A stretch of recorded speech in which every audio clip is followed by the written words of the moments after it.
Hey guys, it's Bob and I'm back with another video. In this one, I'm going to talk about how to draw these big sparkly eyes by relating them to gemstones. This video is available early for members on YouTube and also on the Patreon. Thank you for subscribing. So here's the Fluttershy before she's finished. I'm going to move her over to the side and then we'll get back to that in a minute. What I want to talk about first is Cabochon gems. So a Cabochon gem is when they are filed down into this kind of shape, almost like the eye on a teddy bear. So they're flat on the bottom, and then we have a raised dome on the top, almost like an eyeball. I actually painted some Cabochon gems on Frieren from my last video. I'll put a link to that up in the corner, but you can see this one on her clothes here, and there is another one on her sleeve. So what happens when the light hits one of these, if I just do a quick sketch again, if we have the light coming in from the top here and into the gem, what it's gonna hit is through and onto the inside of the gem and light it up on the opposite side to where the light is coming from, but it's also separately gonna hit the surface of the cabochon. So we're gonna end up with light here and light along here. So if I wanna do the same light angle here, I will note that in there.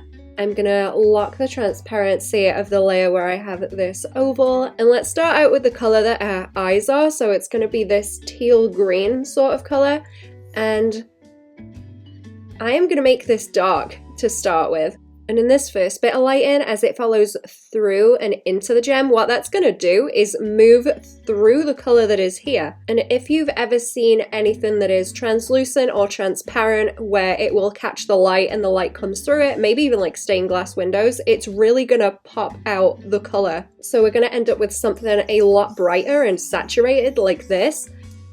Just down in this bottom corner, as it's going to bounce around into and through the shape and then back out this way. So this bottom corner is where all that light is gonna kick back out as it bounces off of the bottom. So we want to light it all up this way, and you can move that arrow around. So if we wanted to do it from this direction, it would pop up more down in this bottom corner. And then if you wanted to pull it up this way, it would pop up in this top corner. So you can change the lighting with this. So I'm going to go into the bottom corner, like I mentioned, and I'm going to start dragging in that nice, bright, saturated color. I'm going to leave a little bit of an outline around the side. And then I want this to slowly gradient back up into this shadow at the top. I'm about happy with that. So we've done our one bit of lighting to account for, where it bounces through the form and the transparency itself, but this still makes it just look like a flat shape that has some sort of local color to it. Like it's just a shape with a gradient on it. So the next thing I want to do is account for where it's going to hit the surface of this shape. So if I was drawing it as a gem, we'd maybe have a little bit of bounce light around the edges where they curve, and it's going to bounce back from the environment around it. But mainly we're going to have a bigger light up the top here where that main light source is going to hit. I'll wash that in a bit more, and I don't want to make it too strong. This is just sort of the softer light, and then because we know that gems and eyes are quite shiny, what we're going to have is a more condensed, almost specular highlight inside that. So I'm going to add my sharp, clean highlight up here, and I don't really want it to be too big, but we want that contrast between where it's darker and where we have that bright highlight. I might even take a bit more of this softer highlight off just so that we've got more of an immediate dark to light on there, and then I'm gonna soften some of this just to show the curve, beef up my saturation down here and around my highlight to kick it up and a bit darker, I think, in my base color here. So you can start to see now how that looks like a gem, because we've accounted for one, the way that the light bounces into and out of the gem, and also the way that it's just hitting the surface of it. At this point, it is also starting to look quite like a little shiny anime eye. I think the only thing that we're missing is a pupil in there, and I'll bring it into just the darker color so that it softens out. You can do this with black too, but I don't like to make anything quite so dark as that, especially where I have all of this space of the darker shadow up here. I can also bring in more funky little highlights and things and sparkles around the edge here.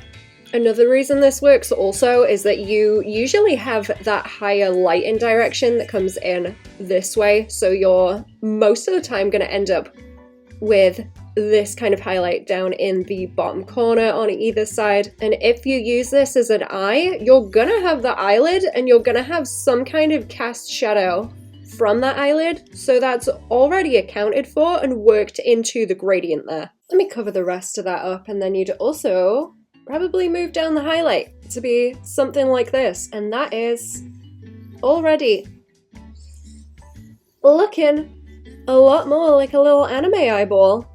So let's move over and finish the eyes on this Fluttershy. Okay, so I'm gonna speed this up so that you can see me running through this process on these eyes. So I've got them filled in as the base color currently, everything else is painted, and I'm gonna start by adding in that dark again and then the light underneath. I do have a little bit of a shadow from the eyelids coming down onto the top of these already that was in my cell shading I initially put in, but that is going to blend into everything by the time I'm done with these. I do want to mention also where I did that bounce light around the edge of the shape where it was more like an actual gemstone. I am removing that on these and letting it be that darker shape around the edge. I do have another video on drawing eyes available on the Patreon. While the stylization in this video is simplified and relating it to cabochons isn't exact to how the anatomy of a real eye works, in the Patreon tutorial I talk more about the actual structure of the eye and the surrounding anatomy to better inform stylization. I also have an expression tutorial where I go over the different structures of the face and how they will warp and move. I will put a link to both of those at the top and also in the description. If you subscribe to the video tutorial tier on the Patreon, you get a new exclusive tutorial every month. Just like the two I just mentioned. You can also find all of them separately in the shop. I'm almost done with the painting now, so another thing I added in that you can see as well is this bounce light from her cheek coming up over the bottom of the eye there, so you can see it over the top of the pupil in just that small delicate gradient. And there we go, we're done. Thanks for watching. I hope this helped. If it did, give us a like, share if you think it'll help someone else, and subscribe for more videos. You can find links in the description to any videos I've mentioned here, links to everywhere that I post stuff, the Patreon, and my commission information. Thanks for watching, bye bye!